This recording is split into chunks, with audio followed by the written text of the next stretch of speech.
Everything in the universe is geometric, whether it's people, trees, cats, planets, solar systems, stars, you name it. Anything in the universe can be measured on a geometric scale. Having said that, it's important to note that creation is also geometric. What we're going to be looking at today is the pattern of creation. Essentially what this means is that everything in the universe comes out of this single pattern. I'm not making this up. This single image will change everything. When I mentioned in Lesson 5 that the ancient Egyptians and even more ancient civilizations knew about a deeper, basic understanding of the universe, this is the flower of life, and it is also the creation pattern of everything in existence. Even non-tangible things, emotions, thoughts, music in its entire spectrum, everything comes from this image.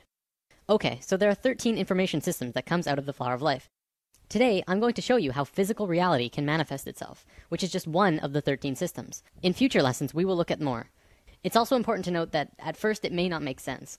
I ask that you do not choose immediately to shut this out, and just watch with an open mind, and try and see this in a new way. Also, I want to tell you that by learning about sacred geometry simply by observing, you are absorbing only a very minuscule amount of information. If you really want to learn more, you must begin to draw it yourself. I kid you not, when you do this, you begin to see things in a new way. You begin to understand why things are done in the way that they are done. Promise.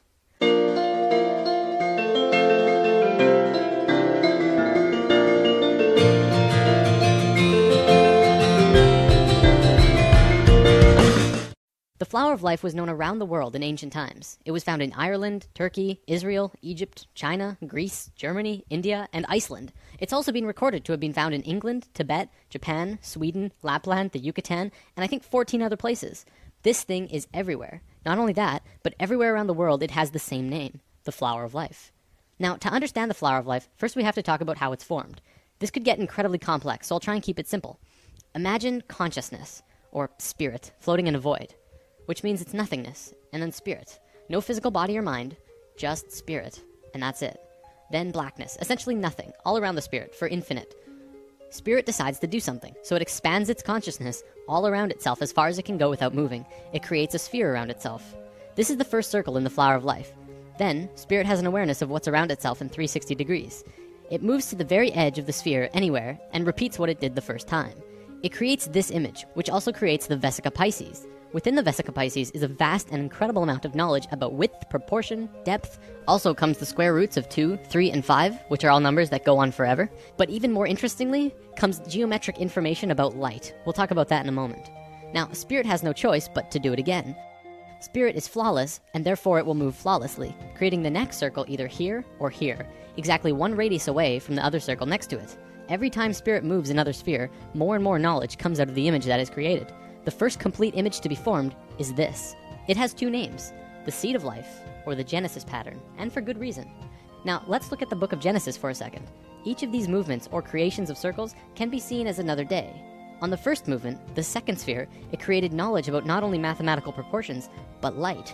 The first sentence of Genesis says, "The earth was without form and void, and that the Spirit of God moved upon the face of the waters." In the very next sentence, God says, "Let there be light." The key here is in the order. The movement happened first, then light happened immediately after.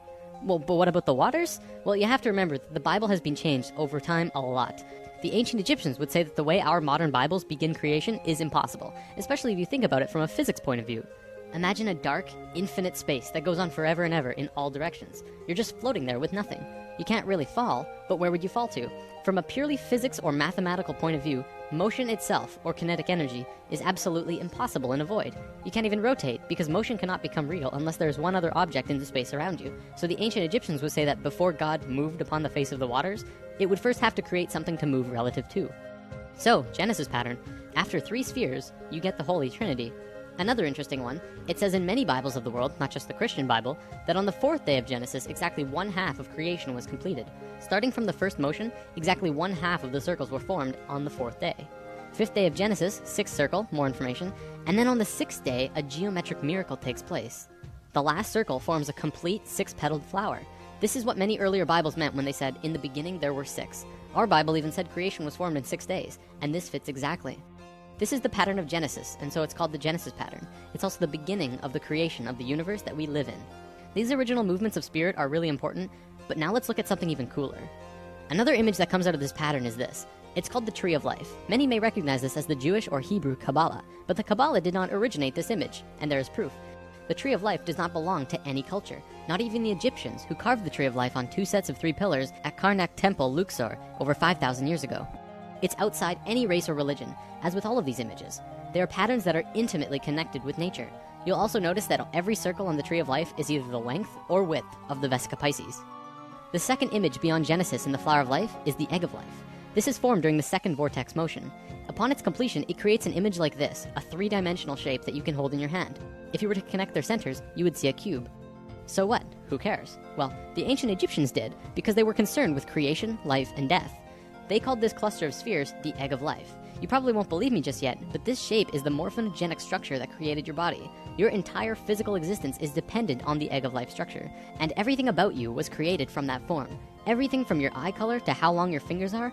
This is a whole lesson on its own, so let's move on for now.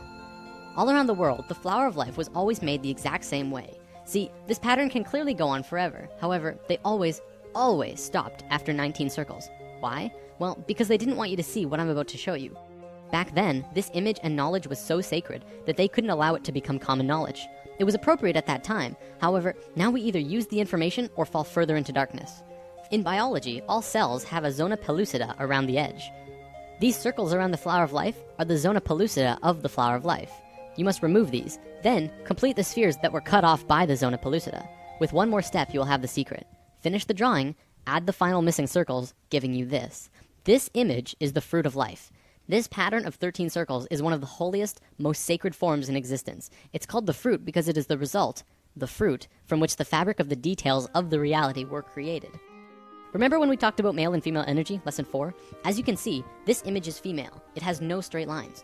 However, when you combine male lines with these female circles, something amazing happens.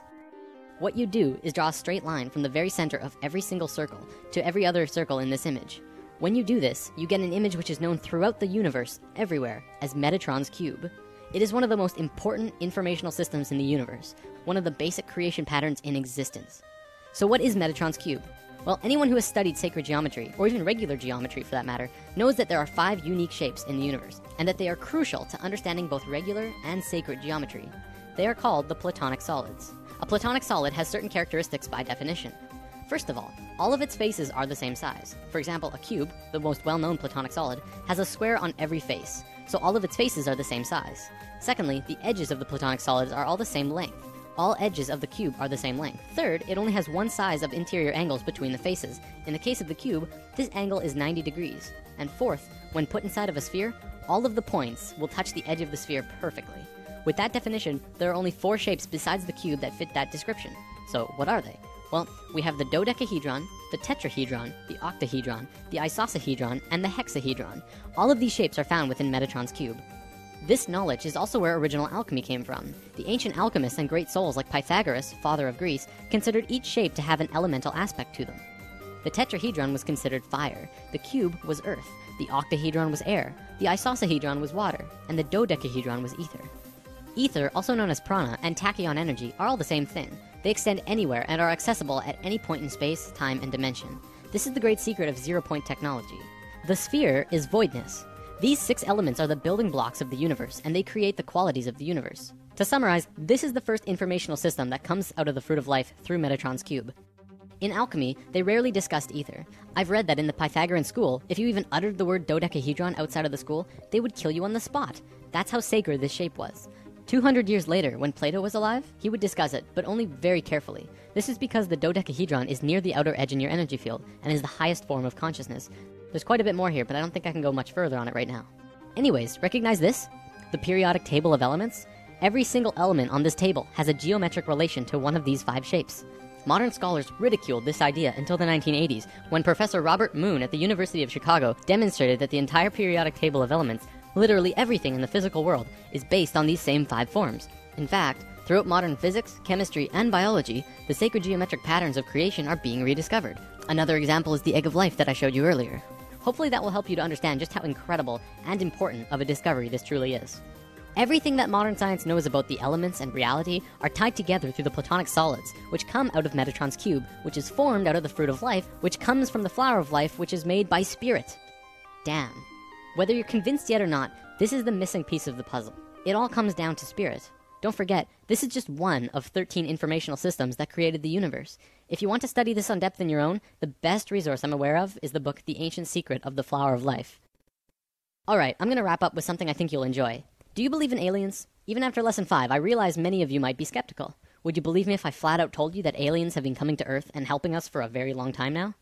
No? How about now? This is the flower of life in a crop circle. Remember, the flower of life is not only tied to everything in the universe, but consciousness, spirit, as well. Here's another one, and another one. Here's the Vesica Pisces in a crop circle. See, by creating these crop circles, aliens have been actually affecting and helping the consciousness of the planet. Do not fear aliens. They're here to help.